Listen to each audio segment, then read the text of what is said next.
अलविदा, नमस्ते। ग्लोबल आई में आपका स्वागत है। मैं नताशा किरसिक हूं और आज हम दुनिया भर की ट्रेंडिंग खबरों पर नजर डालेंगे। तो चलिए आज रात की सुर्खियों पर नजर डालते हैं।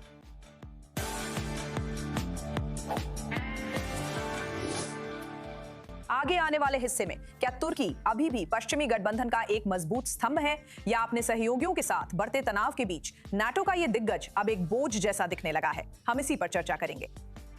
पेंटागन और स्पेसएक्स के बीच स्टारलिंक को लेकर तीखा टकराव चल रहा है, जो आधुनिक युद्ध का केंद्र बन चुका है।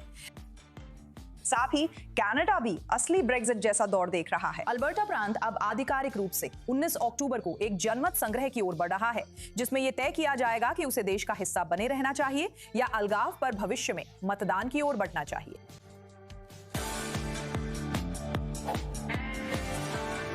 लेकिन इन सब बातों और बहुत कुछ से पहले आइए इस हफ्ते दुनिया भर में सुर्खियां बटोर रही कुछ सबसे बड़ी खबरों पर नजर डालते हैं। अमेरिका के वॉशिंगटन राज्य में घातक रासायनिक आपदा अब पूरी तरह शव बरामदगी अभियान में बदल गई है। सभी 9 लापता लोगों के मृत मिलने के बाद मृतकों की संख्या 11 हो गई है। यह घटना मंगलवार को अपॉन डायनावेव पैकेजिंग सुविधा में हुई, जब एक विशाल भंडारण टैंक अचानक फट गया, जिसमें व्हाइट लिकर था, जो कि पेपर पल्प उत्पादन में इस्तेमाल होने वाला एक अत्यंत संक्षारक रसायन है। अधिकारियों के अनुसार लगभग 9 लाख गैलन ये पदार्थ फैल गया, जिससे आपातकालीन दलों को संयंत्र में मलबा सावधानी से खंगालना पड़ा। वहीं ड्रोन क्षेत्र की स्कैनिंग कर रहे थे। अंतिम पीड़ितों के मिलने तक तलाश हफ्ते भर चली। इस टैंक के फेल होने के कारणों की जांच अब शुरू हो गई है। और आखिरकार हमारे पास कुछ चमत्कारी खबर है। मध्य लाओस में बाढ़ग्रस्त गुफा में फंसे 4 लोगों को एक हफ्ते बाद सुरक्षित निकाल लिया गया। वे 7 ग्रामीणों में से थे जो सोना खोजने के लिए संकरी गुफा सुरंग में गए थे, जब अचानक आई बाढ़ ने उनके बाहर निकलने का रास्ता बंद कर दिया। अब बचाव कर्मियों का कहना है कि गुफा प्रणाली कुछ जगहों पर बेहद संकरी है। कुछ रास्ते तो वास्तव में सिर्फ 50 सेंटीमीटर चौड़े हैं, जिससे ये अभियान खास तौर पर खतरनाक हो गया।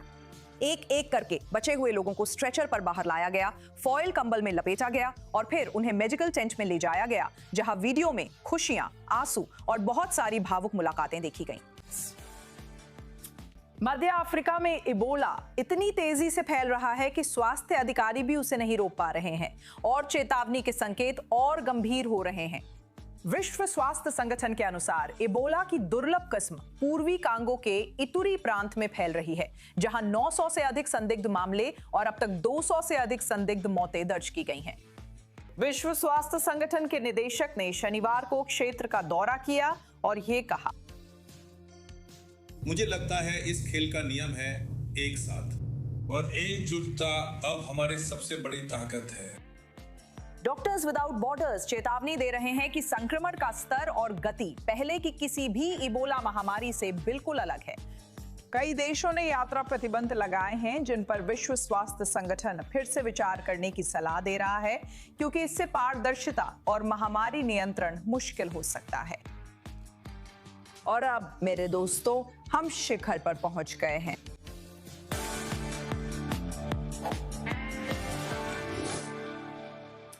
तुर्की अब पश्चिमी गठबंधन में जटिल स्थिति में है और बहस फिर तेज हो गई है। कागज पर यह नेटो का हैवीवेट है, जिसके पास दूसरी सबसे बड़ी सेना और यूरोप के दक्षिण पूर्वी किनारे पर अहम स्थिति है। लेकिन आज लोकतांत्रिक गिरावट और पश्चिमी साझेदारों के साथ बढ़ते तनाव के बीच इन तनावों को नजरअंदाज करना मुश्किल है। तो सवाल काफी सीधा है, क्या तुर्की अब भी जरूरी पश्चिमी साझेदार है या गठबंधन के लिए अनदेखा ना किया जा सकने वाला बोझ बन गया है? आज रात इस मुद्दे पर बहस के लिए कर्नल रिच ऑल्स और अटलांटिक काउंसिल के वरिष्ठ फेलो हमारे साथ हैं। जॉनथन शैंसर, रिसर्च के सीनियर वाइस प्रेसिडेंट, असल में वो हमारे साथ नहीं होंगे, और तुर्की विशेषज्ञ डॉक्टर हाई आइटन कोहेन येनारोचुक। लेकिन बहस शुरू करने से पहले चलिए थोड़ा पृष्ठभूमि जानते हैं।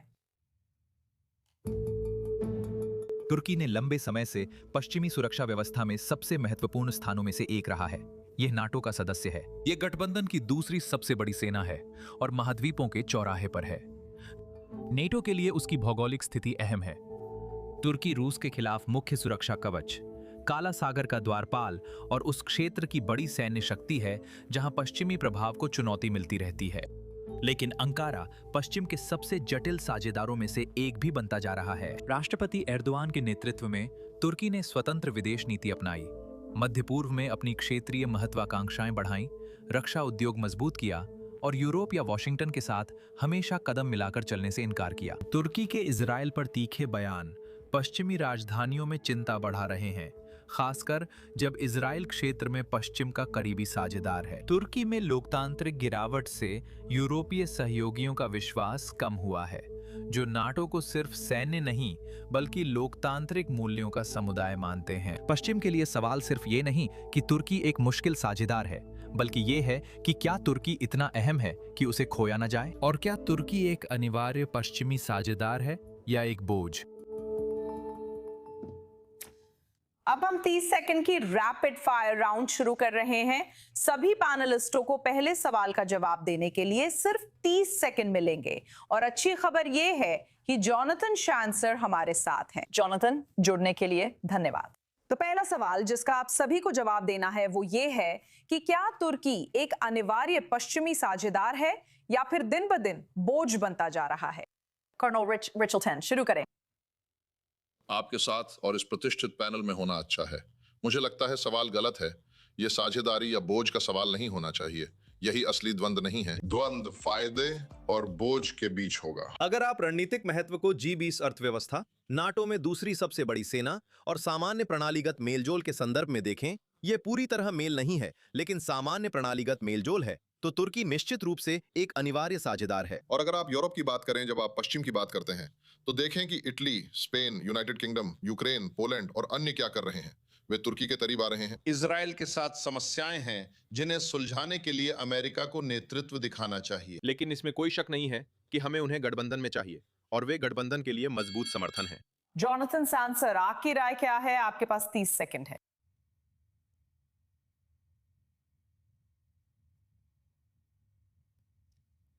जॉनथन, आपकी आवाज नहीं आ रही थी, अब सुनाई दे रही है। वे पूरी तरह एक बोझ हैं। वे पूरी तरह एक बोझ हैं। इस्लामिक स्टेट का समर्थन करने से लेकर हमास का समर्थन करने तक, ईरान के इस्लामी गणराज्य के लिए मनी लॉन्ड्रिंग करने तक, इस्लामिक स्टेट में लड़ाकों की तस्करी करने तक, सीरिया और इराक में अपने देश में मानवाधिकार उल्लंघन। हमने उन्हें F-35 प्रोग्राम से इसलिए बैन किया क्योंकि उन्होंने रूसी एयर डिफेंस सिस्टम खरीदे। ये तो मुर्गी के घर में लोमड़ी को घुसा देने जैसा है। ऐसे देश को नेटो में रखना एक आपदा है। ठीक है, अंत में डॉक्टर काई एतान कोहेन यानो रोशाक, आपकी क्या राय है? आपके पास 30 सेकंड है। रूस से आ रही चुनौतियों को देखते हुए मेरा मानना है कि नेटो गठबंधन के पास तुर्की की सदस्यता के प्रति वफादार रहने के अलावा कोई विकल्प नहीं है, और मैं दोनों शोधकर्ताओं से सहमत हूं कि यह साझेदारी समस्याग्रस्त है। लेकिन असली राजनीति में तुर्की को लेकर नाटो के पास कोई विकल्प नहीं बचता। ठीक है, अब हम अपने जवाब विस्तार से बता सकते हैं। सभी पैनलिस्ट्स, आप अधिक समय बोल सकते हैं, लेकिन कृपया दूसरों को भी समय दें। तो मेरा अगला सवाल है, क्या सामूहिक पश्चिम के पास तुर्की के अलावा कोई विकल्प है या वे तुर्की के साथ ही फंसे हैं? जब बात हथियारों की आपूर्ति जैसी समस्याओं की आती है, उदाहरण के लिए, या फिर इतनी बड़ी सेना के कारण अंकारा नेटो को जो भारी जनशक्ति देता है। रिच, देखिए, मुझे लगता है कि ये लगभग ऐसा सवाल है जिसका जवाब खुद में ही छुपा है। आप रक्षा उद्योग में रुझानों को देखिए। संयुक्त राज्य अमेरिका और इजराइल दोनों मजबूत सहयोगी हैं और उनके पास उन्नत रक्षा तकनीक है। तुर्की में भी पिछले 10 से 15 वर्षों में, ईमानदारी से कहूं तो, उस लीग में शामिल हो गया है। कुछ मुद्दे हैं कि वे कहाँ बेचते हैं और परामर्श तंत्र जरूरी हैं ताकि हम सभी एक ही पक्ष में रहें। लीबिया एक दिलचस्प उदाहरण है जहां आखिरकार 2020 में तुर्की के हस्तक्षेप ने त्रिपोली के पतन को रोक दिया और वास्तव में संयुक्त राष्ट्र समर्थित वार्ताओं का समर्थन किया। हम अमेरिकी पक्ष से अफ्रीकॉम और तुर्कों दोनों के साथ लीबिया में एकीकरण के लिए मिलकर काम कर रहे हैं। यह सिर्फ एक उदाहरण है। तो मेरा मानना है कि केवल जनशक्ति और भूगोल ही नहीं, बल्कि रक्षा तकनीक के लिहाज से भी तुर्की का महत्व बहुत अधिक है। इसका मतलब है कि तुर्की या तो एक बहुत मजबूत, भले ही मुश्किल मित्र है, या फिर भगवान न करे ऐसा कुछ है जिसे आप अपने खिलाफ नहीं देखना चाहेंगे? मैं जोनाथन की बात को गंभीरता से लेता हूं। हमने पहले भी इस पर बात की है। कुछ गंभीर समस्याएं हैं। सेना में कहा जाता है कि बेहतर है आपके पास टेंट के अंदर मुश्किल दोस्त हो जो बाहर परेशानी करे, बजाय इसके कि बाहर कोई हो जो अंदर परेशानी करे। मैं चाहूंगा कि मुझे एक ताकतवर लेकिन मुश्किल सहयोगी को संभालने की चुनौती मिले, न कि किसी देश को बर्बाद करने की, जैसा कि कुछ लोग तुर्की को अगला ईरान कहते हैं। ये अगला ईरान नहीं है और हमें इसकी बिल्कुल भी जरूरत नहीं है। जॉनथन, इस पर आपकी क्या प्रतिक्रिया है? मैं देख रही हूं कि आप सिर हिला रहे हैं। नहीं, एक और नहीं, मुझे लगता है मैं बस मुस्कुरा रहा हूं। मेरा मतलब है, देखिए, तुर्की की समस्या कई तरह की है, लेकिन उदाहरण के लिए मान लीजिए कि उनके पास एक बड़ी सेना है। उन्होंने सेना कैसे तैनात की है? हम देखते हैं कि वे सीरिया, इराक में हमारे कुर्द सहयोगियों को निशाना बनाते हैं। उन्होंने सीरिया की सरकार पर कब्जा कर लिया है, जो अब अल-कायदा सरकार बन गई है, जिसे समझना या अनुमान लगाना मुश्किल है। जब आप सिर्फ इस सेना के आकार को देखते हैं, जिसे हर कोई एक ताकत मानता है, तो मैंने अभी तक इस सेना को कार्रवाई में नहीं देखा है। मुझे अब तक इसकी क्षमताएं प्रशिक्षण के अलावा समझ नहीं आई। जहां तक तुर्कों द्वारा बनाए जा रहे हथियारों का सवाल है, आपको उनके मौजूदा सहयोगियों को देखना चाहिए। हमास, हिजबुल्लाह, अल-कायदा, मुस्लिम ब्रदरहुड, ISIS और ईरान के साथ भी उनके कुछ काम हैं। क्या मैं चाहता हूं कि ऐसी सरकार इस तरह के हथियार खरीदे और हर तरह के बुरे लोगों के साथ वैसे ही रिश्ते बनाए रखे जैसे वे रखते हैं? ये तो ऐसा लगता है जैसे हम खुद एक तबाही को बढ़ावा दे रहे हैं। और यही मेरी चिंता है कि हम उन्हें अपने गठबंधन के अंदर बने रहने की इजाजत देते जा रहे हैं। ये तो बुरे व्यवहार की एक लंबी सूची के लिए मौन स्वीकृति जैसा लगता है। डॉक्टर येना रोचुक, इस पर आपका क्या कहना है कि तुर्की को, चाहे वो मुश्किल दोस्त हो, फिर भी दोस्त बनाए रखना बेहतर है बजाय इसके कि वो बिल्कुल दोस्त ना हो? सबसे पहले मैं इस बात पर जोर देना चाहूँगा कि नाटो में ऐसा कोई तंत्र नहीं है जिससे आप किसी सदस्य को बाहर निकाल सकें, ठीक है? तो सबसे पहले हाँ, अब हम ये बात कर रहे हैं कि तुर्की एक भरोसेमंद सहयोगी है या नहीं, और मैं जोनाथन से सहमत हूँ।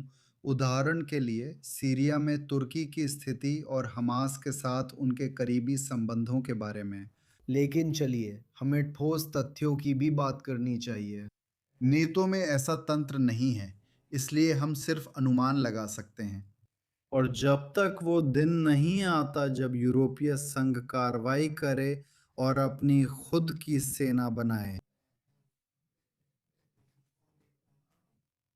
उस दिन तक मुझे नहीं लगता कि हम वास्तव में नेटो के विकल्प के बारे में बात कर सकते हैं। आज जिस विशाल सेना की आप बात कर रहे हैं, वो ग्रीस को रोकने में बहुत व्यस्त है। ग्रीस को नाटो में तुर्की का साझेदार सहयोगी माना जाता है, लेकिन जब हम तुर्की की राजनीति को देखते हैं तो वही सेना सैन्य अभ्यास कर रही है। हाल ही में हुआ FS 2026 सैन्य अभ्यास ग्रीस के खिलाफ एक बहुत स्पष्ट संदेश था। फिर से जब हम आने वाले दिनों में तुर्की संसद को देखेंगे तो वे समुद्री सीमांकन से संबंधित एक नए बिल पर चर्चा करेंगे। आप जानते हैं, ग्रीस के साथ सीमाओं को लेकर वे अपने नेटो सहयोगियों के खिलाफ एक तरफा फैसले ले सकते हैं। तो संक्षेप में कहें, जब तक यूरोपीय संघ अपनी समुद्री सीमाओं की रक्षा नहीं करता और एक नया गठबंधन नहीं बनाता जिसमें तुर्की शामिल न हो, मुझे लगता है कि हम सभी अटकलें ही लगाएंगे। और साथ ही हमें डोनाल्ड ट्रंप और रेचेप तैयप एर्दोआन के बीच बहुत करीबी दोस्ती को नहीं भूलना चाहिए। उनका सबसे महत्वपूर्ण साझा कारक सीरिया है। पहली बार एर्दोआन की वजह से हम देख रहे हैं कि संयुक्त राज्य अमेरिका पहली बार सीरिया में घुसपैठ करने में सक्षम है। तो यहाँ कई अलग अलग महत्वपूर्ण घटक हैं। ठीक है, मैं अब शेन से बात करना चाहती हूँ, और विशेष रूप से मैं ये पूछना चाहती हूँ कि क्या आपको लगता है कि अंकारा मध्य पूर्व के कुछ हिस्सों में पारंपरिक पश्चिमी प्रभावों की जगह लेने की कोशिश कर रहा है या फिर बस दूसरों द्वारा छोड़े गए खालीपन को भर रहा है? क्या वो नेटो सदस्यता का उपयोग अधिक स्वतंत्र विदेश नीति अपनाने के लिए एक साधन के रूप में कर रहा है? मुझे लगता है कि अभी आप जानते हैं, तुर्क आप कह सकते हैं नेटो गठबंधन में भी हैं और उसी समय उससे बाहर भी हैं। वे दोनों तरफ का फायदा उठा रहे हैं और मुझे लगता है कि यह समस्या का मूल हिस्सा है, क्योंकि यह शासन स्वभाव से इस्लामवादी है और वास्तव में कई मायनों में अपनी प्रकृति में ही पश्चिम विरोधी है। ये दोनों धाराओं में काफी आसानी से तैर सकता है और मुझे लगता है कि वास्तव में यही एक बड़ी समस्या है। इस पर मेरी पुरानी सलाह यही रही है कि तुर्कों के साथ वास्तव में संवाद किया जाए, जो मुझे याद नहीं कि आखिरी बार हमने किसी गंभीर और खुले तरीके से कब किया था, और उनसे कहा जाए कि आपको मुस्लिम ब्रदरहुड और इस्लामवाद तथा पश्चिम के बीच चुनाव करना होगा। लेकिन जब आप क्षेत्र में उनकी स्थिति देखते हैं तो यही चिंता का कारण बनता है। उनके पास हमास के जरिए गाजा में प्रभाव और पहुंच है। हाल के महीनों में उन्होंने हिजबुल्लाह को फंडिंग और हथियार दिए हैं, जो बेहद चिंताजनक है। अब उनका कमजोर लेबनान में बड़ा प्रभाव है। उनका सीरिया की सरकार पर नियंत्रण है, जिसके मूल में फिर वही अल-कायदा है। वे सीरिया में कुर्दों के खिलाफ और साथ ही इराक में भी दुश्मनी जारी रखे हुए हैं। उनके पास कतर में एक बड़ा एयरबेस है और कतर निश्चित रूप से मुस्लिम ब्रदरहुड, हमास, तालिबान और अल कायदा का समर्थक है। वहां एक साझेदारी चल रही है। तुर्कों की अफ्रीका के हॉर्न क्षेत्र में भारी सैन्य तैनाती है और वे ग्रीक और साइप्रस के लोगों के साथ हर तरह की लापरवाह गतिविधियों में लगे रहते हैं। आपने पहले भी कहा था कि वे 2 यूरोपीय संघ देशों से टकराव में हैं और उस गठबंधन का भी हिस्सा हैं जिसे हमने बनाने की कोशिश की है। इन सब चीजों को विचारधारा के स्तर पर देखने पर वे एक मत नहीं दिखते, और इसके अलावा उनके पास पूरे क्षेत्र में तैनातियां हैं जहां वे अपने विचारों और अपनी प्राथमिकताओं को लागू करने की कोशिश कर सकते हैं। मुझे लगता है हम संकट की ओर बढ़ रहे हैं, लेकिन ध्यान नहीं दिया जा रहा। मैं आपकी सराहना करता हूं कि आपने इस पैनल की मेजबानी की, क्योंकि इस समस्या पर अभी तक ध्यान नहीं दिया गया है। मुझे लगता है तुर्कों के साथ हमें कड़वा सच जल्दी पता चलेगा। कर्नल रिजर्व में रिच एल्टन, जॉनथन चिंजर की बातों पर आपका क्या जवाब है? हाँ, जॉनथन सही है। हम संकट की ओर बढ़ रहे हैं, पर मुझे लगता है असली संकट जॉनथन और तथ्यों के बीच है। जॉनथन का तुर्की के इराक में कुर्दों के खिलाफ जाने की बात हास्यास्पद है। तुर्कों के बारजानी और इराक के कुर्दिस्तान क्षेत्र के साथ जबरदस्त संबंध है और ये कम से कम 10 साल पुराना है। तो अगर आप गैर पश्चिमी सैन्य उपस्थिति और प्रभाव की बात करें तो इटालियनों से पूछिए, स्पेनियों से पूछिए, पोलों से पूछिए, यूक्रेनियों से पूछिए, अजरबैजानियों से पूछिए, जो इजराइल और तुर्की दोनों के मित्र हैं। सोमालिया, लीबिया, सूडान में तुर्की की सैन्य उपस्थिति ने पश्चिमी कूटनीति को संभव बनाया और देशों को स्थिर करने में मदद की। अब मेरा मानना है कि अगर मैं यहाँ जॉनथन की आलोचना पर थोड़ा ध्यान केंद्रित करूं तो यह एक वैध आलोचना बन जाती है, क्योंकि कुछ ऐसे क्षेत्र हैं जैसे हमास के संबंध में जो मुझे लगता है कि तुर्की की विदेश नीति के अन्य भू राजनीतिक रूप से चतुर तत्वों के अनुरूप नहीं है, और मैंने उनकी आलोचना की है। जब वो कहते हैं हिजबुल्लाह कोई सबूत नहीं है तो ये असंगत है। जॉनथन ने मुझे ईमेल और डीएम किया, तुम्हारे पास मेरा पता है। मुझे नहीं लगता कि हिजबुल्लाह वाले हिस्से पर यह सच है, क्योंकि हो सकता है कि आपको ये मालूम ना हो, लेकिन सुन्नी इस्लामिक झुकाव वाली पार्टियां जैसे एमबी आदि आमतौर पर कट्टर शिया आतंकवादी समूहों की समर्थक नहीं होती। तो मुझे लगता है कि आपको वहां आंतरिक रूप से थोड़ा फैक्ट चेक करना चाहिए। मेरी बात का सार है कि वहां कुछ परेशान करने वाले तत्व हैं जिनमें हमास भी शामिल है। लेकिन अगर आप ईरान यूक्रेन पर चल रही कूटनीति को बड़े स्तर पर देखें, क्षेत्रीय स्थिरता के मुद्दों से निपटने में, तो तुर्की काफी हद तक सहमत है, असहमत नहीं है, खासकर संयुक्त राज्य अमेरिका में ट्रंप प्रशासन के साथ। अगर मैं इजराइल या यरूशलेम में होता और राय बना रहा होता तो यह थोड़ा अलग दिखता, क्योंकि सीरिया में इजराइल और तुर्की के बीच कुछ प्रतिस्पर्धा है जिस पर ध्यान देना जरूरी है। लेकिन मुझे लगता है कि आप अजरबैजान के मामले में पूरी तरह से सहमत हैं। इजराइल और तुर्की दोनों ही अजरबैजान के बड़े समर्थक और सहयोगी रहे हैं। तो जॉनथन इस बात को थोड़ा बढ़ा चढ़ा कर कह रहे हैं कि कितनी सहमति या असहमति है। अच्छा जॉनथन, मैंने ना सिर्फ जॉनथन को साफ असहमति में सिर हिलाते हुए देखा, बल्कि डॉक्टर याना रोचक को भी देखा। जॉनथन, मैं आपको इन आरोपों का जवाब देने का मौका देना चाहती हूं, इससे पहले कि हम डॉक्टर की तरफ जाएं। देखिए, मुझे लगता है कि अब तथ्य खुद ही सब कुछ कह रहे हैं, है ना? ये एक मुस्लिम ब्रदरहुड से जुड़ा हुआ शासन है, वे कतरियों के साथ मिलकर काम कर रहे हैं।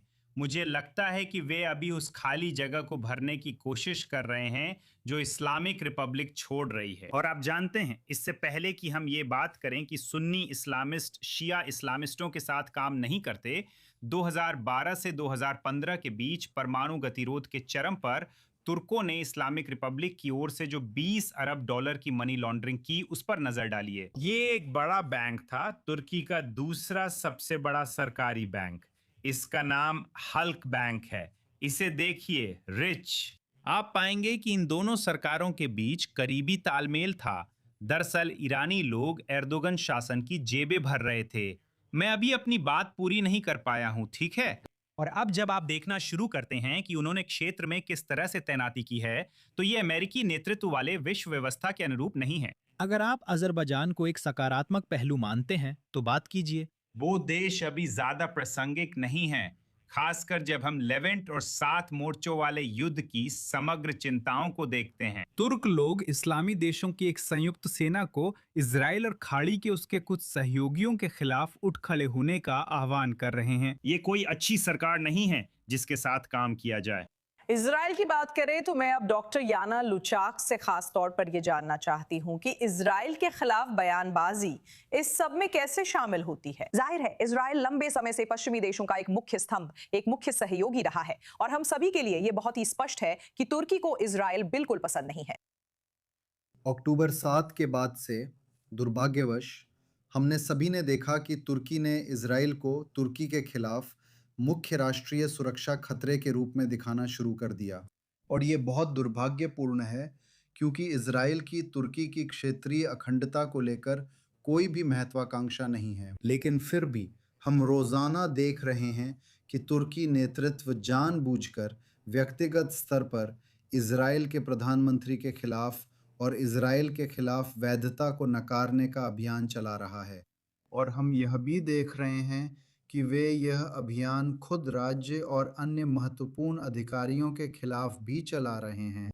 तो जोनाथन ने बहुत महत्वपूर्ण बात कही और मुझे लगता है कि इसे ज़रूर उजागर किया जाना चाहिए। तुर्की दुर्भाग्यवश आजकल इजराइल राज्य के खिलाफ एक गठबंधन, एक रणनीतिक सैन्य गठबंधन बनाने में बहुत व्यस्त है। पिछले साल मार्च में तुर्की ने सीरिया के पड़ोसी नामक एक नई पहल शुरू की थी। इस पहल को एक सुन्नी इस्लामी नेटो के केंद्र के रूप में देखा जाना चाहिए, जिसे इजराइल राज्य को रोकने के लिए बनाया गया है। सीरिया के पड़ोसियों का उपयोग करके, जिनमें लेबनान भी शामिल है, जिसका जोनाथन ने फिर से उल्लेख किया, और साथ ही जॉर्डन भी। और हमें उनकी इस बड़ी योजना को लेकर हमें कोई गलतफहमी नहीं होनी चाहिए। मिस्र भी इस दृष्टि में शामिल है और हम कुछ खाके देख रहे हैं। तुर्की सरकार का मुखपत्र आप जानते हैं, येनी शाफक अखबार।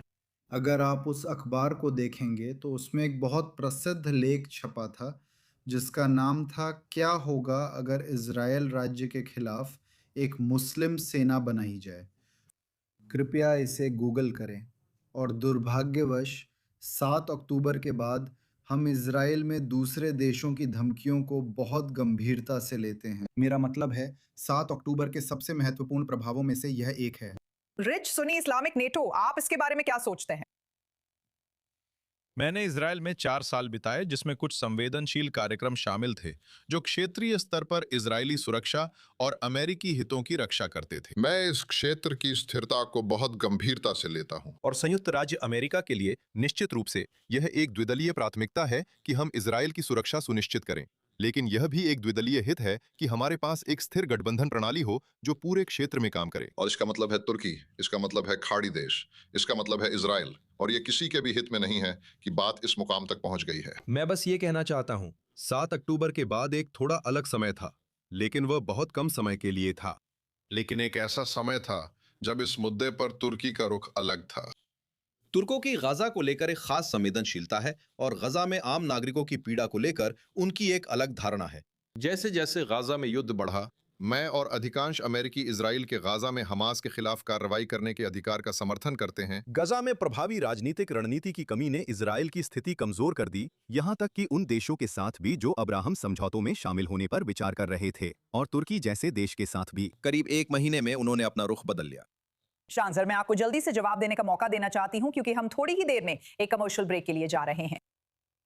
हाँ, मेरा मतलब है, देखिए, अगर आप उस बदले हुए रुख को देखना चाहते हैं तो असल में ये 2010 में हमास और 2011 के समय जैसा हो गया है।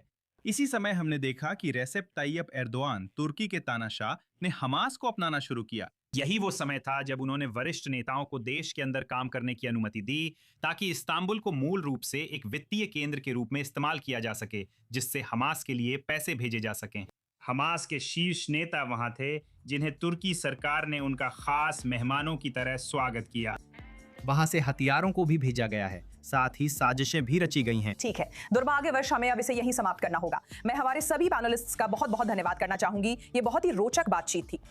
उम्मीद है हम आपको जल्द ही फिर से बुलाएंगे। हम एक छोटे से कमर्शियल ब्रेक के लिए जा रहे हैं। हम जल्दी ही वापस आएंगे।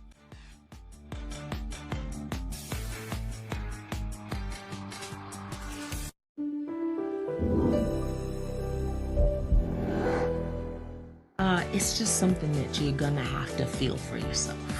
अपने दर्द और जकड़न का असली इलाज अनुभव करें, अभी कॉल करें।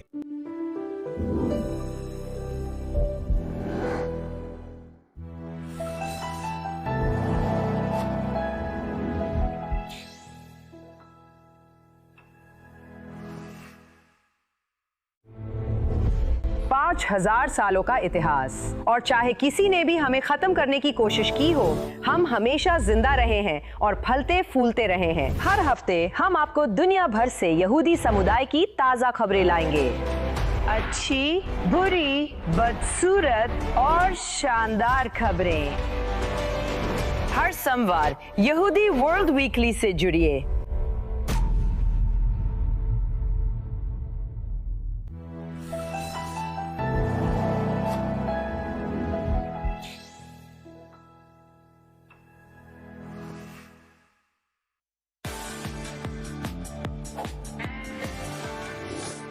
हम फिर रोते हैं ग्लोबल आई पर। मैं नताशा किरसिक हूं। हमारे साथ बने रहने के लिए धन्यवाद।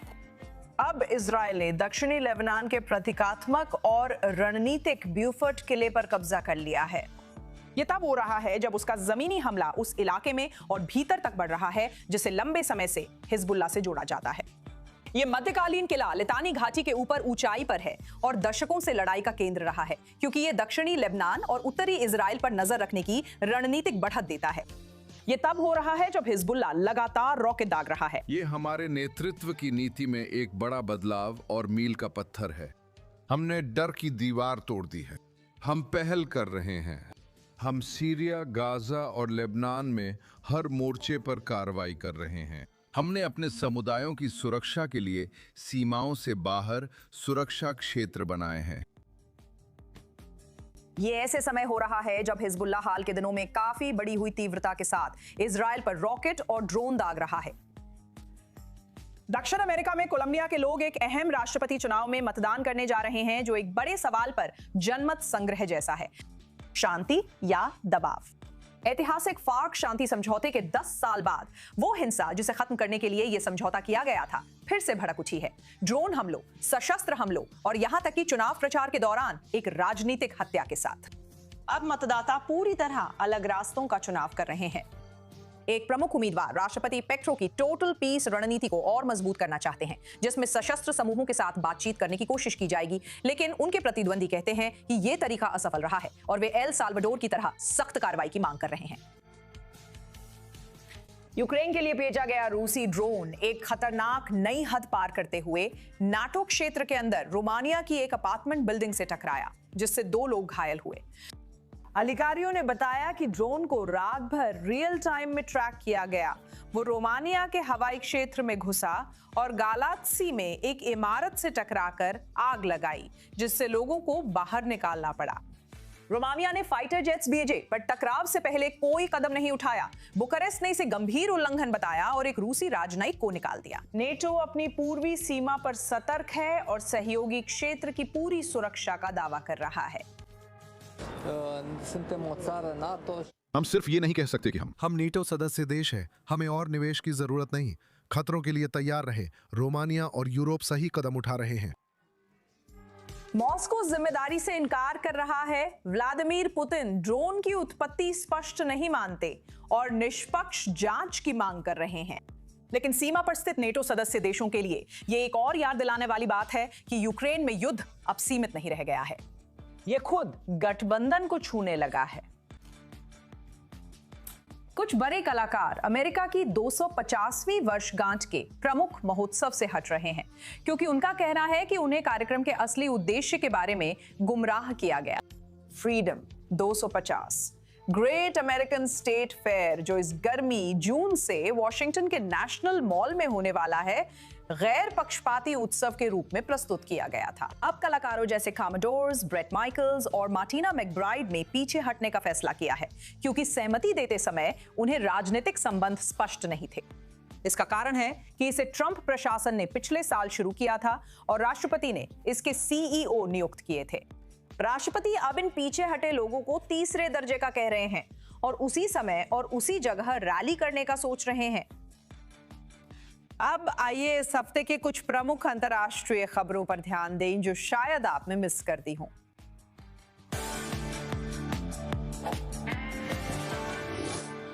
पेंटागन और स्पेसएक्स के बीच एक तीखा टकराव चल रहा है और इसकी वजह है आधुनिक युद्ध का एक अहम हिस्सा बन चुका स्टारलिंक, जो अब जंग के मैदान में इस्तेमाल हो रहा है।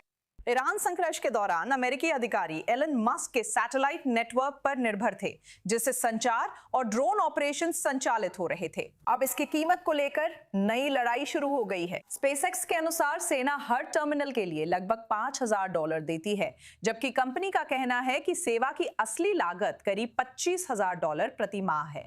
कंपनी कीमत बढ़ाना चाहती है, लेकिन पेंटागन इसका विरोध कर रहा है। उसका कहना है कि कीमतें सिस्टम के असल इस्तेमाल, खासकर कम समय के ड्रोन मिशनों के लिए मेल नहीं खाती। इस विवाद के पीछे एक और सच्चाई है। अमेरिकी सेना युद्ध के समय महत्वपूर्ण कनेक्टिविटी के लिए एक ही निजी कंपनी पर बहुत ज्यादा निर्भर हो गई है और स्पेसएक्स को यह बात अच्छी तरह पता है। इसी वजह से युद्ध के दौरान अमेरिकी सरकार को वो बढ़ी हुई कीमत चुकानी पड़ी जो उस पर थोपी गई थी। असली विकल्प ना होने के कारण अधिकारी चेतावनी दे रहे हैं कि दबदबा तेजी से बदल रहा है। अब हमारे साथ विक्टोरिया सैमसन है, जो सिक्योर वर्ल्ड फाउंडेशन में स्पेस सिक्योरिटी और स्टेबिलिटी की चीफ डायरेक्टर हैं।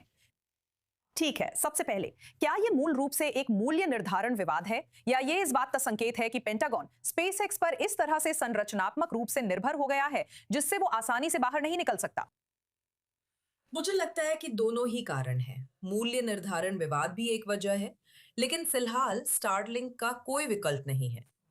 अब Amazon ने अपना वर्जन Amazon Leo लॉन्च किया है, जो कुछ वर्षों में स्टारलिंक से टक्कर ले सकता है, लेकिन फिलहाल उस स्तर पर नहीं है।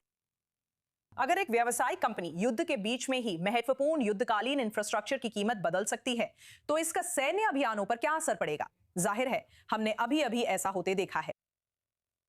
सही है, मेरा मतलब है ये अच्छा नहीं है। आप जानती हैं, स्वतंत्रता के लिहाज से सैन्य बलों के लिए ये ठीक नहीं है कि उन्हें बार बार किसी व्यवसायिक कंपनी के साथ चीजों पर फिर से बातचीत करनी पड़े। मुझे लगता है कि ये भी दिखाता है कि स्पेसएक्स इस तरह की चीजों के बाजार में कितनी ताकतवर हो गई है और किस तरह से उसने बाजार पर अपना दबदबा बना लिया है।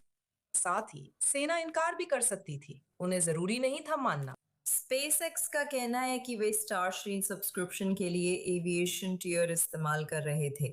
इस पर आप आपत्ति कर सकते हैं। मुझे लगता है फिलहाल पेंटागन ने सहमति दी है, पर अभी वे विकल्प देख रहे हैं। सही है, आप कहती हैं कि वे मना कर सकते थे, लेकिन वो अंत में ईरान के खिलाफ युद्ध में बड़ा बाधक बनता। आप कह सकती हैं कि इससे संयुक्त राज्य अमेरिका कमजोर दिखता। ठीक है, ये मान लिया जाता है कि स्पेसएक्स उन्हें टर्मिनल्स का इस्तेमाल करने देना बंद कर देता। मेरा मतलब है ये कुछ ऐसा है जो उन्होंने कहा है कि वे करने जा रहे हैं, लेकिन मुझे लगता है कि ये ऐसी अनिश्चितता है जिससे आपको नहीं जूझना पड़ेगा। पेंटागन सरकार द्वारा लगाए गए संचार ब्लैकआउट को दरकिनार कराने के लिए ईरानी नागरिकों को स्टारलिंक के जरिए सीधे मोबाइल पर यानी 5G जैसी कनेक्टिविटी देने की योजना की कीमत को लेकर स्पेसएक्स से मतभेद में है। हमें इस बारे में क्या जानकारी है? क्या स्टारलिंक को इस मुद्दे पर विरोध झेलना पड़ सकता है? ईरानी जनता को पहले भी स्टारलिंक की पहुंच थी। जनवरी के विरोध प्रदर्शनों में इसे तस्करी से लाया गया था और लोग इंटरनेट इस्तेमाल कर पा रहे थे। ईरान स्टारलिंक टर्मिनल स्पूफ कर रहा था ताकि लोग कनेक्ट ना हो। पहले भी उन्होंने ये तरीके ढूंढे थे। फर्क बस इतना है कि अब अमेरिकी सरकार इसमें शामिल है और वे टर्मिनल्स लाने की कोशिश कर रहे हैं। लेकिन मेरा मतलब है फिर भी ईरान में आम नागरिकों द्वारा स्टारलिंक का पहले ही इस्तेमाल किया जा चुका है। सही है। ठीक है विक्टोरिया सिम्पसन, मैं आपको हमारे साथ जुड़ने और अपनी जानकारी साझा करने के लिए बहुत धन्यवाद कहना चाहूंगी। मुझे खुशी हुई, मुझे बुलाने के लिए धन्यवाद। अब कनाडा ब्रेक्सिट जैसा पल देख रहा है। अल्बर्टा प्रांत, जिसे कनाडा का तेल संपन्न केंद्र माना जाता है, अब 19 अक्टूबर को जनमत संग्रह करेगा कि उसे देश में रहना चाहिए या अलगाव पर भविष्य में मतदान करना चाहिए। प्रीमियर डैनियल स्मिथ कहती है कि ओटावा से ऊर्जा आर्थिक नीति पर सालों की निराशा के बाद ये लोगों को अपनी राय स्पष्ट रूप से बताने का मौका है। लेकिन भले ही ये वोट कानूनी रूप से बाध्यकारी नहीं है, फिर भी ये पहले से ही राजनीतिक रूप से अपनी हैसियत से कहीं ज्यादा असर डाल रहा है, क्योंकि जब आप इस तरह का सवाल मतपत्र पर रखते हैं, चाहे चरणों में ही क्यों ना हो, तो ये अपने आप में एक अलग महत्व ले लेता है। अल्बर्टा जैसे प्रांत में जहां अलगाववाद दशकों से आता जाता रहा है, ऐसी गति ओटावा के लोगों को सच में परेशान करती है। हमारे साथ अब माइकल बर्नार्ड वर्निक जुड़ रहे हैं। वो यूनिवर्सिटी ऑफ ओटावा में यारोस्लाव्स्की चेयर हैं। तो आप जानते हैं, सबसे पहले ये समझाइए कि अल्बर्टा के लोग किस बात से इतने निराश हैं, माफ कीजिए कि ज्यादा विशेष रूप से, और जो सर्वे हमने देखे हैं उनमें से कितने लोग वास्तव में एक स्वतंत्र राज्य बनने का समर्थन करते हैं। खैर, आपकी रुचि के लिए धन्यवाद। मुझे यकीन है कि बाहर से देखने पर यह एक बहुत ही अजीब तरह का अलगाववादी आंदोलन लगता है। ये स्कॉटलैंड, कैटलोनिया या यहाँ तक कि कॉर्सिका की तरह इतिहास पर आधारित नहीं है। इसमें इसे आगे बढ़ाने के लिए कोई धार्मिक, भाषाई या जातीय ताकत नहीं है। ये मूल रूप से, जैसा कि आपने अपने परिचय में कहा, राष्ट्रीय नीति निर्धारण और खासकर संसाधन अर्थव्यवस्था के संदर्भ में अपनी बात न माने जाने को लेकर पाले गए गिले शिकवे पर आधारित है। अल्बर्टा में लगभग 50 लाख मतदाता हैं, जबकि कनाडा की कुल आबादी 42 मिलियन है। अधिकांश कनाडाई ओंटारियो और क्यूबेक में रहते हैं और चुनाव व संसद के नतीजों पर हावी रहते हैं। तो ये पूरी तरह से क्षेत्रीय शिकायतों और सम्मान न मिलने या बात न सुने जाने की भावना पर आधारित है। अभी 6 महीने बाकी रहते किए गए सर्वेक्षणों की कोई अहमियत है तो एक सीधा सवाल पूछने पर ज्यादातर अल्बर्टा के लोग साफ तौर पर कनाडा का हिस्सा बने रहना चाहते हैं। लेकिन दुर्भाग्यवश आप जानते हैं, हालात ऐसे बन गए हैं और ये एक बहुत ही कड़वा और कठिन समय होने वाला है। अगर अल्बर्टा स्वतंत्र हुआ तो बाकी कनाडा पर क्या असर होगा? ये अच्छा सवाल है। इस बारे में कई काल्पनिक संभावनाएं हैं। हमने क्यूबेक में अलगाव पर 2 जनमत संग्रह देखे हैं। आप जानते हैं, वहां मुख्य बात यह है कि हम अज्ञात क्षेत्र में जा रहे हैं, अनजान में कदम रख रहे हैं।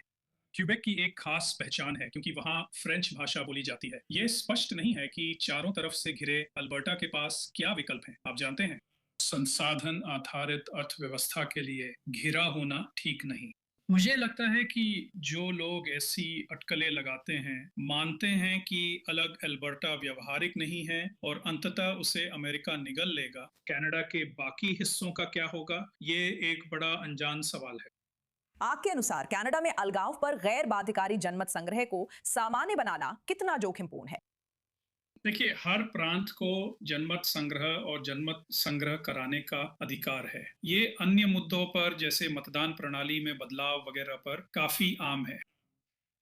हाँ, स्पेनिश सरकार ने बास्क देश में जनमत संग्रह पर काफी सख्त रुख अपनाया था। तो मुझे लगता है कि अगर मुख्यमंत्री के पीछे कोई रणनीति है तो वो शायद राजनीतिक रियायतों और प्रांत के लिए अधिक स्वायत्तता, शायद संवैधानिक बदलाव को लेकर किसी तरह की बातचीत शुरू करने की उम्मीद कर रही हैं। लेकिन ये बहुत बड़ा जुआ है। सही है। आप जानते हैं, आखिरकार क्या इस तरह के क्षेत्रीय गुस्से को शांत करने के लिए कोई तरीका है, बिना इसे संवैधानिक संकट में बदले? आपने क्वेबेक का उदाहरण दिया, जैसे आप जानते हैं पहले के अलगाववादी आंदोलनों का।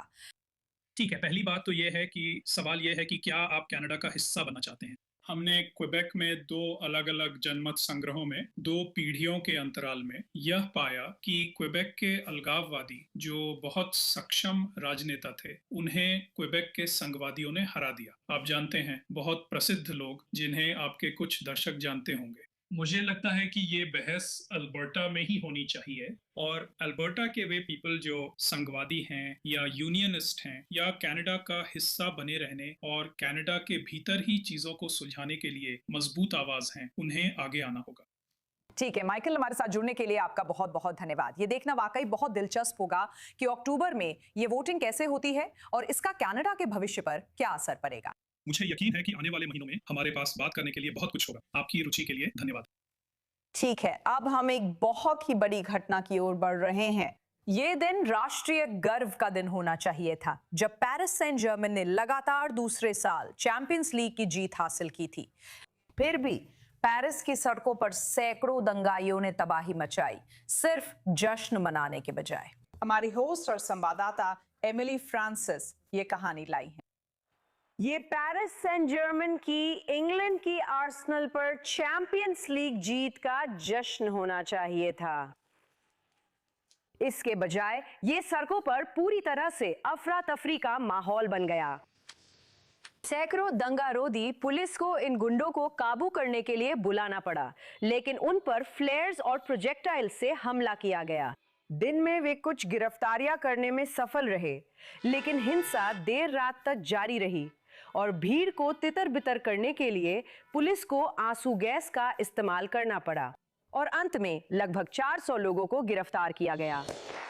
फ्रांस के राष्ट्रपति इमैनुअल मैक्रों ने इस अस्वीकार्य और असमर्थनीय हिंसा की निंदा की और जिम्मेदार लोगों को सजा दिलाने का संकल्प लिया। फिर भी पेरिस की एफिल टावर पीएसजी के रंगों में जगमगा रही थी, आतिशबाजी हो रही थी और शाम तक जश्न चलता रहा, जिसमें प्रशंसक अपनी बड़ी जीत की भावना को जिंदा रखने की कोशिश कर रहे थे। खेल की बात करें तो पेरिस में फ्रेंच ओपन जारी है और इसके साथ ही टेनिस प्रशंसक कोर्ट पर आपा खोना की उम्मीद करते हैं। रैकेट टूटते हैं, अंपायर से बहस होती है और दर्शकों के सामने भावनाएं उभरती हैं। दानियल मेदवेदेव के गुस्से से लेकर डैनियल आल्टमायर के रैकेट को स्टैंड्स में लात मारने तक टेनिस में हमेशा बुरा व्यवहार देखने को मिलता है। लेकिन इन सुर्खियां बटोरने वाले गुस्से के पीछे बड़ी चर्चा है कि खेल खिलाड़ियों का मूल्यांकन कैसे करता है और क्या पुरुषों और महिलाओं को एक ही मानक पर आंका जाता है। ये बहस बार बार उठती है। सेरेना विलियम्स ने 2018 यूएस ओपन फाइनल में कहा था कि उन्हें पुरुष खिलाड़ियों से ज्यादा सख्ती से दंड मिला। उसी साल एलिस कॉर्नेट को कोर्ट पर शर्ट बदलने पर कोड उल्लंघन का नोटिस मिलने के बाद कड़ी प्रतिक्रिया हुई, जबकि पुरुष खिलाड़ी अक्सर ऐसा करते थे। हाल ही में उन्स जाबेउर ने फ्रेंच ओपन की आलोचना की क्योंकि महिलाओं को बार बार नाइट सेशन से बाहर रखा गया। मद्रिद ओपन पर लिंग भेद के आरोप तब लगे जब महिला डबल्स फाइनलिस्ट्स को ट्रॉफी स्पीच नहीं देने दी गई, जबकि पुरुषों को मौका मिला। अब रोला गैरोस में विवाद हुआ जब एक खिलाड़ी को यह कहने पर जुर्माना लगा कि मैच की अंपायरिंग किसी पुरुष को करनी चाहिए थी। आप हमारे साथ डॉक्टर सोफिया सोलोमन जुड़ रही हैं, जो बेन गुरियन यूनिवर्सिटी के सेंटर फॉर स्पोर्ट्स डिप्लोमेसी में रिसर्चर हैं।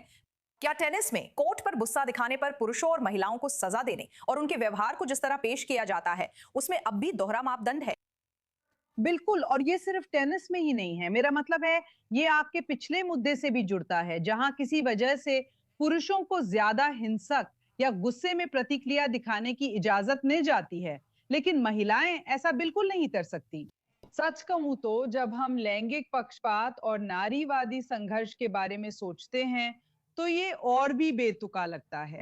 महिलाओं को अक्सर भावुक और अपनी भावनाओं पर नियंत्रण नहीं रखने वाली माना जाता है, और यहाँ हम देख सकते हैं कि न सिर्फ महिलाएं अपनी भावनाओं को नियंत्रित कर सकती हैं, बल्कि जब वे ऐसा नहीं करती, ठीक वैसे ही जैसे पुरुष करते हैं, तब भी उन्हें बराबरी का व्यवहार नहीं मिलता। पुरुषों का गुस्सा जुनून या प्रतिस्पर्धा माना जाता है, जबकि महिलाओं का वही व्यवहार भावुक या गैर पेशेवर क्यों समझा जाता है? जैसा कि मैंने बताया, खेलों में लैंगिक पक्षपात विद्वानों की दुनिया में भी मौजूद है। मेरे शोध क्षेत्र में महिला और पुरुष विद्वानों की तुलना होती है, लेकिन बात सिर्फ यही नहीं है। खेलों के बारे में हमें यह याद रखना चाहिए कि वे एक ऐसे निरंतर क्रम पर चलते हैं जिसके दो छोर हैं, और वे शायद एक दूसरे के विरोधी भी हैं। एक छोर तर्कवाद का है, जहां पेशेवराना मानकों का पालन होता है और खेल को ऐसी चीज बनाए रखा जाता है जिसे नियमों के आधार पर आंका जा सके। इसलिए हमें अपने व्यवहार पर भी नियंत्रण रखना पड़ता है। और दूसरा सिरा है बहुत भावुक होना, और हद से ज्यादा भावुक होना हमें हिंसा की हद तक ले जा सकती है, जैसा कि हमने उदाहरण के लिए प्रशंसकों के साथ देखा। लेकिन ये खिलाड़ियों की दुनिया में भी हो सकता है। जब हम खेलों में हिंसा की बात करते हैं तो ये हमेशा आधुनिक खेल की शुरुआत से ही सामने आती है। असल में खुद खिलाड़ियों से, ना कि प्रशंसकों से। लेकिन जो हम टेनिस में देखते हैं, मान लीजिए पिछले 2 दशकों में या शायद पिछले 1 दशक में, वो ये है कि भीड़ की संख्या, दर्शकों की संख्या पहले के वर्षों की अपेक्षा काफी अधिक रही है। इसलिए, और अगर मैं बात कर रही हूँ, आपने फ्रेंच ओपन का जिक्र किया था, तो इस गुरुवार को फ्रेंच ओपन में खिलाड़ियों में से एक डैनियल वेलेचियो, जिन्होंने कहा कि रेफरी पुरुष होना चाहिए, महिला नहीं, उन्होंने भी हमें एक उदाहरण दिया, क्योंकि उन्होंने इसका दोष एक बहुत ज्यादा मांग करने वाली भीड़ पर मर दिया। उन्होंने इसे ऐसे ही कहा, मतलब न सिर्फ उन्होंने अपनी जिम्मेदारी नहीं ली, बल्कि जज को भी दोषी ठहराया। ये खेलों की दुनिया में मौजूद एक बहुत ही प्रसिद्ध लैंगिक पक्षपात है। लेकिन मुझे लगता है कि इससे भी ज्यादा हम देखते हैं कि हिंसा को एक तरह से मर्दाना चीज के रूप में देखा जाता है, जिसे पुरुषों की दुनिया में स्वीकार किया जाता है और महिलाओं की दुनिया में नहीं। आखिरकार क्या आपको लगता है कि महिला टूर ने वाकई में अपने भावनाओं को संभालने के तरीके में कोई बदलाव किया है, या आपको लगता है कि इस समय बस ज्यादा निगरानी और आलोचना सामने आ रही है?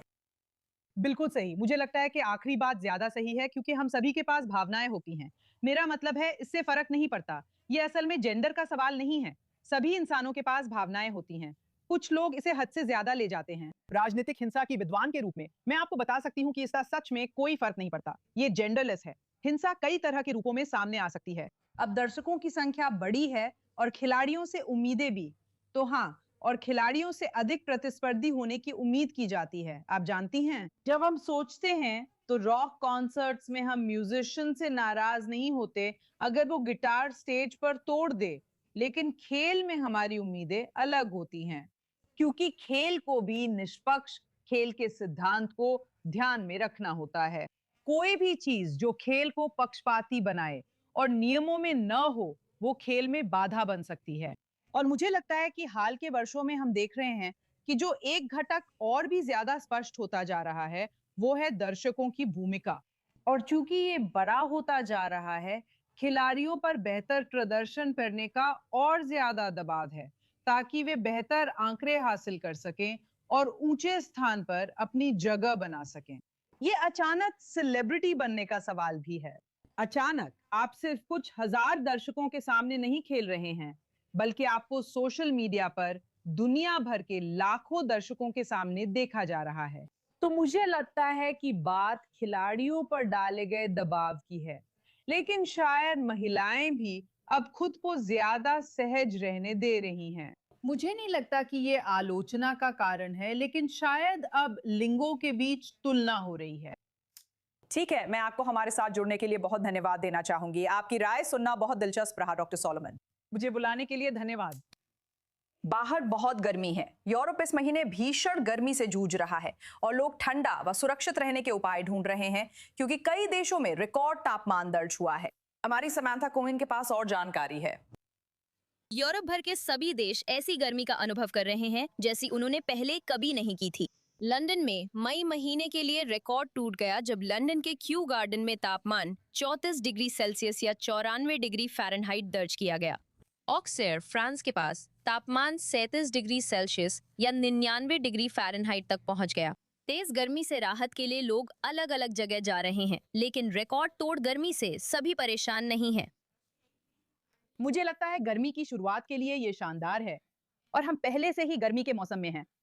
मुझे लगता है हमें गर्मी की जरूरत है। पर्यटक तेज गर्मी में भी ऐतिहासिक स्थल देखने आ रहे हैं, जिनके बारे में उन्होंने सुना है। मैं कोशिश करती हूँ कि ज्यादा पानी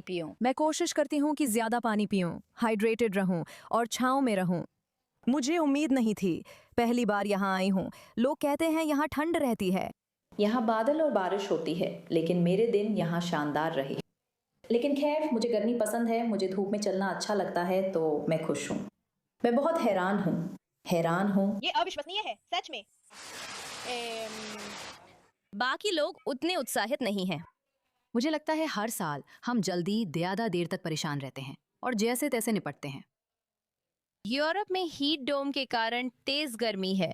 उत्तरी अफ्रीका से आई गर्म हवा उच्च दबाव के नीचे फंसी है। विशेषज्ञ जलवायु परिवर्तन को इसका कारण मानते हैं और मानते हैं कि ऐसी चरम स्थितियां जल्दी खत्म नहीं होंगी।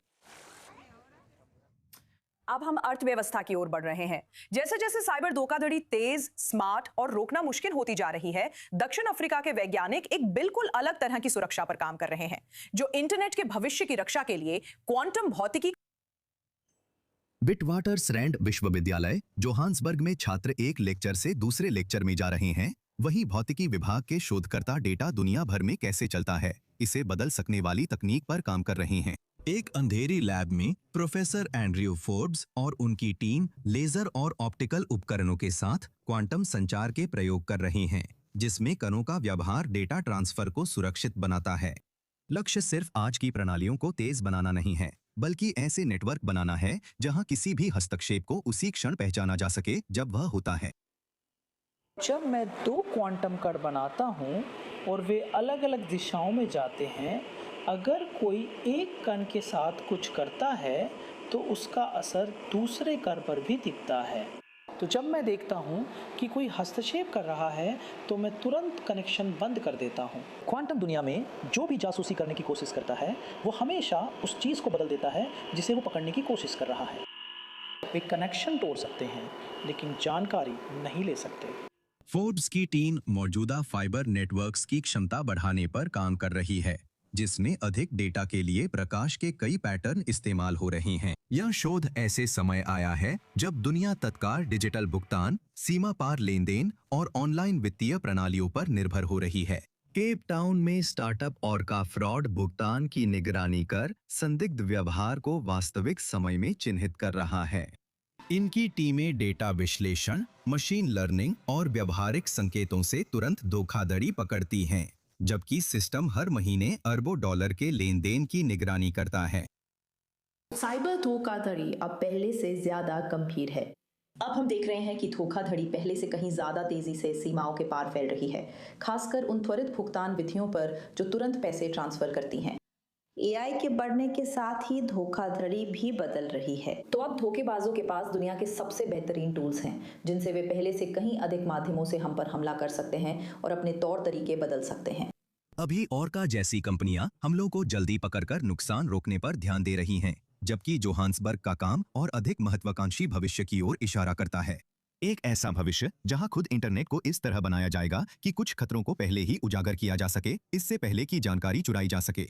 व्यावसायिक उपयोग भले ही दूर हो, पर दक्षिण अफ्रीका के शोधकर्ता अगली पीढ़ी के संचार को सुरक्षित करने की वैश्विक दौड़ में शामिल हैं। आज की धोखाधड़ी पहचान से लेकर कल के क्वांटम सुरक्षित नेटवर्क तक, साइबर सुरक्षा की लड़ाई पहले से कहीं ज्यादा तेज हो रही है और दांव पहले से कहीं अधिक बड़े होते जा रहे हैं। और अलविदा कहने से पहले हम सभी को थोड़ा आराम करना चाहिए।